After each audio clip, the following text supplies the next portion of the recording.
The Departments of Mineral Resources, Forestry, Fisheries and the Environment, as well as the Petroleum Agency of South Africa, recently engaged in a dialogue to address how South Africa's climate change commitments translate into energy policies.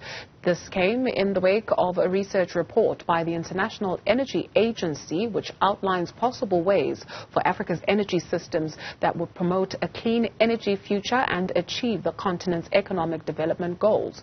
We're joined now to share the outcomes of the consultation by Dr. Phindile Masangane, CEO of the Petroleum Agency of South Africa. Thank you very much, ma'am, for availing yourself this afternoon. Maybe let's start with the landscape where oil and gas is concerned on the African continent. What do we need to understand? What does it look like?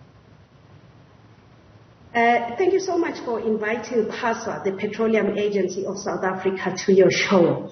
When one looks at the African continent, you can see that indeed Africa is blessed with these resources. We have a lot of oil and gas on the continent. The International Energy Agency in June of 2022, last month, indicated that to date we've got confirmed resources of up to 177 TCF. So indeed we've got a lot of oil and gas on the continent. We are blessed with an abundance of resources, as you rightfully outlined, but are they working for the continent and its people?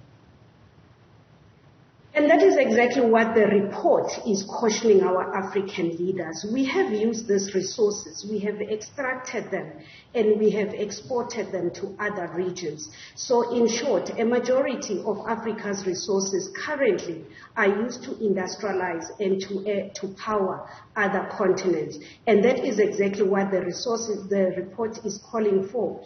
It is challenging African leaders to say, in this last decade of the use of oil and gas resources, possibly the last decade, because as you know, we are transitioning to a cleaner energy future.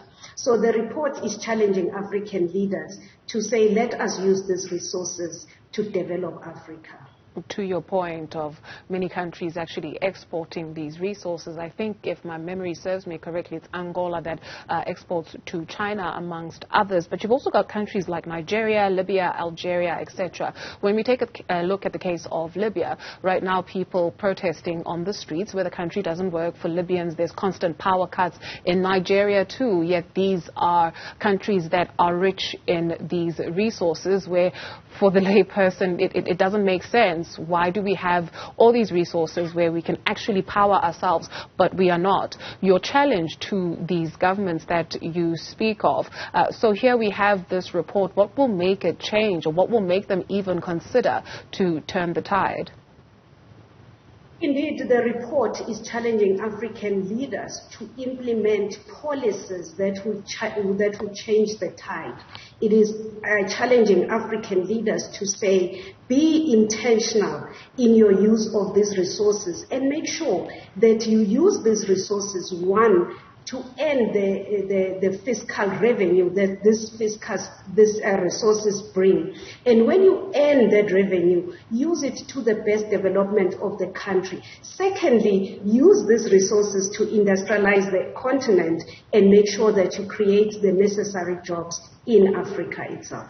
Much has been said about the continent plugging the gap, especially in light of the Russia-Ukraine conflict. Can we really afford to do that from your standpoint? Is that not a short-term solution? Maybe, as you outline, especially with some of the recommendations of the report, that we actually look within. And what does that look like?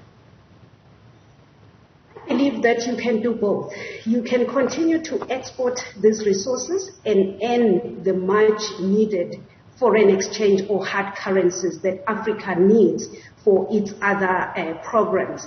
At the same time, as I've already indicated, you need to be intentional to make sure that you maximize the use of these resources in the in the continent, especially for growing the economies, for reindustrializing and for job creation. So in short, it is not one or the other. It can be both. Why should we as a country, South Africa, as well as the rest of the continent, explore oil and gas along with renewable energy sources? As you know, renewable energy resources are still intermittent, and yet there is battery energy storage technologies, but those are still not yet cost effective. Importantly, those technologies, the energy storage technologies, we have not, as a continent, developed enough of the local manufacturing capacity. So in terms of socio-economic benefits, you can see that the complementing of renewables with our gas resources still leads to a higher local economic benefit to the African continent. How can the issue, maybe if we come back home, how can the issue of petrol in South Africa be approached? South Africa actually needs to address that issue. As you know, we import all the crude oil that we use in the country to manufacture our liquid fuels, including petrol and diesel. So we've got an opportunity as a country, a very significant opportunity, to restart our gas-to-liquid refineries on the south coast by making sure that we give the necessary support to the recent discoveries in Block 11, B12B on the south coast. And you can use these resources to then produce your own liquid fuel. So it is a big opportunity for us to make sure that we use our own indigenous resources for our transport fuel. So currently, we are so much on the back foot. We use a lot of our hard currency to import this crude oil, yet even as South Africa, we really are blessed with these resources. In the SADC region, at least, in terms, I'm not sure if maybe you'd have this information, but who are or which countries are the most expensive when it comes to petrol and the least expensive? I don't have the statistics with me, but definitely South Africa is on the back foot on that regard. And to the point I made earlier on, to say let's maximize the use of our indigenous resources, you find that the countries that are able to mitigate the increases of oil are those that are producing their own oil and gas in their countries. So in times when the oil price escalates internationally, those countries, because they produce their own oil and gas, are able to implement short-term programs to withstand that price escalation. Dr. Phindile Masangane is the CEO of the Petroleum Agency of South Africa. Thank you, ma'am, for availing yourself this afternoon.